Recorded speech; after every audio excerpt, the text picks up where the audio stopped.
Kita bilang tangan Allah adalah hakiki, bukan majazi. Kenapa? Karena Allah mengatakan kepada iblis, ya iblis, ma mana'aka an tasjuda lima khalaqtu biyadayya. Wahai iblis, apa yang mencegahmu untuk sujud kepada Adam yang aku ciptakan dengan kedua tanganku, kata Allah. Justru kalau kita mengartikan ke tangan Allah dengan selain makna tangan yang hakiki, maka kita menghilangkan keistimewaan nenek moyang kita. Beliau berkata, tidaklah tangan dikiaskan menjadi kekuatan atau menjadi nikmat kecuali dari zat yang benar-benar punya tangan.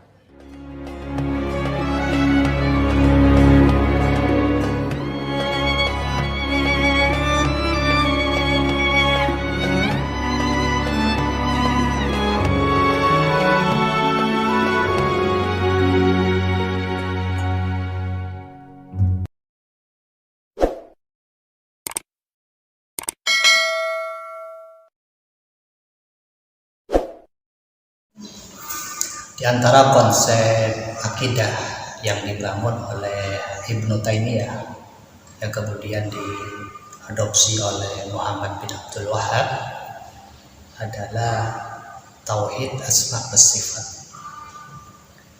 Menurut perspektif Ibnu Taimiyah, tauhid asma wa sifat ini berbicara tentang sifat-sifat Allah yang secara zahir itu ada kemiripan antara Allah dengan makhluknya. Seperti di Al-Quran itu Allah menyatakan yadullah fawqa aydihim atau bal yadahu mabsutatan, atau dalam ayat yang lain was-samaa'a banainaha bi'aidin. Juga ayat tentang Ar-Rahman 'alal 'arsy istawa. Nah, ini yang dibahas dalam konsep salah satu dari 3 tauhid Ibnu Taimiyah, yaitu asma wa sifat. Nah, menurut konsep ini, ayat-ayat yang seperti tadi, ayat-ayat sifat namanya, atau ayat-ayat mutasyabihat tadi, menurut Ibnu Taimiyah itu harus dipahami secara zahir. Dan mereka beranggapan, dan dia Ibnu Taimiyah atau pengikut-pengikut setelahnya beranggapan memahami ayat ini secara zahir adalah mengikuti salaf. Dan menurut mereka masuk kategori tafsir. Padahal tidak demikian. Jadi jika paham salaf terhadap ayat-ayat ini yang kemudian kita kenal dengan tafwid, metode tafwid atau konsep tafwid, itu tidak seperti yang dipahami oleh Ibnu Taimiyah dan pengikut-pengikut setelahnya, termasuk pengikut-pengikut Muhammad bin Abdul Wahhab tersebut. Pertama begini, jika ayat ini misalkan yadullah fawqa aydihim itu dipahami secara zahir, maka berarti artinya jariyah. Karena makna zahir dari tangan yaitu jariyah, anggota yang di situ ada jari-jari, ada lengannya. Nah, ini paham zahir daripada ayat. Sehingga walaupun dari mereka mengatakan yadun la kayadin nas, misalkan Allah punya tangan tapi tidak seperti tangan manusia, maka tetap sama artinya sama-sama jarihah, walaupun jarihah Allah, anggota tangan yang dimiliki Allah berbeda dengan anggota tangan yang dimiliki oleh selain Allah. Sehingga dari paham zahir ini artinya mengartikan yadun secara zahir ini, maka di situ mengantarkan pada paham tajsim. Oleh karena itu, menurut komentar salah satu ulama Mesir yaitu Syekh Al-Jum'ah terkait dengan ayat-ayat sifat, Ibnu Taimiyah itu dari kelaziman pendapatnya bisa mengantarkan pada tajsim, tasybih. Namun karena diembeli dengan yadun, misalkan la kayadin nas, la kayadil yadullah, la kayadil makhluk, maka di situ oleh Syekh Al-Jum'ah Ibnu Taimiyah tidak kafir. Karena tajsim, adanya tajsim pembendaan terhadap Allah itu dipahami dari kelaziman pendapatnya, bukan pendapatnya Ibnu Taimiyah sendiri. Artinya memahami ayat-ayat itu secara zahir, misalkan Allah punya tangan secara zahir dalam arti jarihah kan berarti, atau Allah ada di atas arsy dalam arti yajlis, duduk di atas arsy, atau istiqrar yang menetap di atas arsy. Nah, itu tidak secara zahir itu tidak benar dan tidak termasuk kategori tafwid. Lalu bagaimana tafwid yang dipahami oleh salaf? Nah, ini bukan tafwid yang dipahami oleh Ibnu Taimiyah dan Muhammad bin Abdul Wahhab kemudian pengikut-pengikutnya. Karena tafwid yang dipahami oleh salaf itu ada dua langkah. Yang pertama, ketika kita berjumpa dengan ayat-ayat sifat tersebut seperti yadullah, yadullah fawqa aydihim dan lainnya, Ar-Rahman 'alal 'arsy istawa. Nah, itu pertama kali kita harus memalingkan ayat-ayat tersebut dari arti zahirnya. Nah, ini namanya, jadi tafwid itu ada dua langkah. Pertama, memalingkan ayat itu dari arti zahirnya. Kemudian walufawid, dan menyerahkan hakikatnya itu kepada Allah.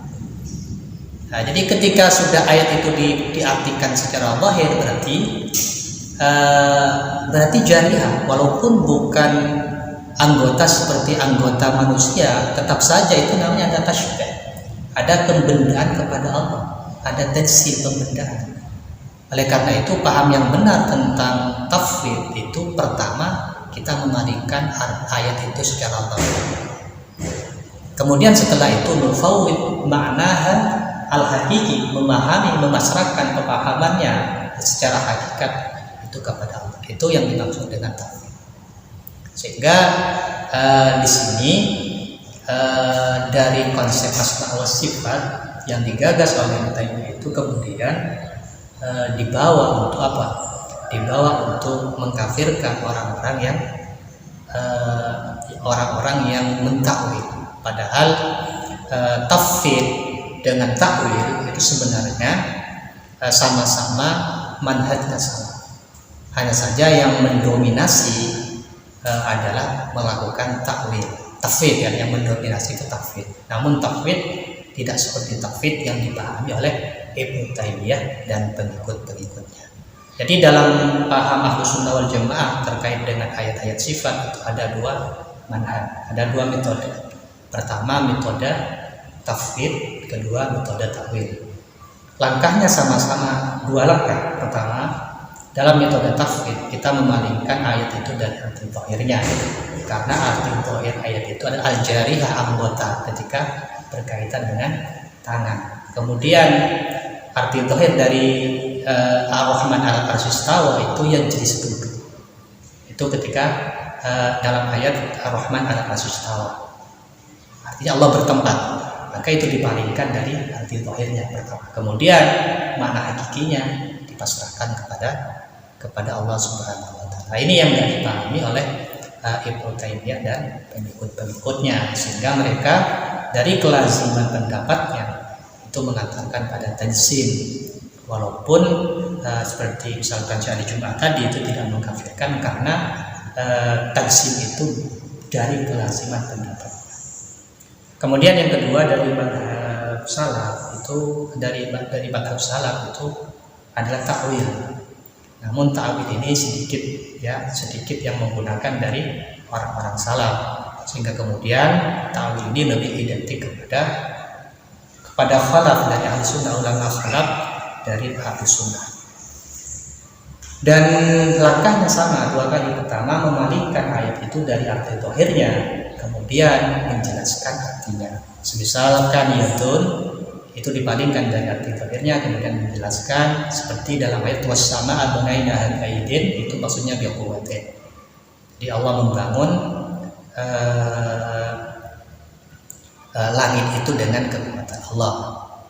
Kemudian seperti Ar-Rahman 'alal 'arsy istawa dipahami Allah menguasai arsy, bukan berarti duduk di atas arsy. Dan ayat-ayat yang lain itu ditakwil, dan itu merupakan manhaj yang banyak diikuti oleh khalaf dari Ahlus Sunnah wal Jamaah. Dasarnya adalah ayat laisa kamitslihi syai'un wa huwas samiul basir. Artinya tidak ada yang serupa dengan Allah. Sehingga syai' di sini adalah alam. Alam itu memiliki suatu sifat, di mana alam itu terdiri dari benda dan sifat. Benda itu mengambil tempat, kemudian sifat itu melekat pada suatu benda. Sehingga tidak benar jika Allah dikatakan ada di atas aras. Kenapa? Karena di atas itu bertempat itu termasuk daripada sifatnya benda. Nah, itu tidak bisa dibenarkan. Kemudian Allah juga dikatakan berupa benda, itu tidak bisa dibenarkan karena Allah Ta'ala itu memiliki sifat wahdaniyah, di mana dari sifat wahdaniyah itu zat Allah tidak tersusun dari bagian-bagian dan tidak ada zat lain yang serupa dengan Allah. Juga dari sifat wahdaniyah itu semua yang terjadi di dunia ini itu sumbernya adalah Allah dan tidak ada selain Allah yang bisa memiliki manfaat dan bahaya. Nah, mungkin saya kira itu terkait dengan konsep asma wa sifat yang digagas oleh Ibnu Taimiyah, di mana mereka mengakui bahwa mereka mengikuti salaf, tapi ternyata mereka salah memahami apa yang dipahami oleh salaf, yaitu tentang persoalan konsep tauhid.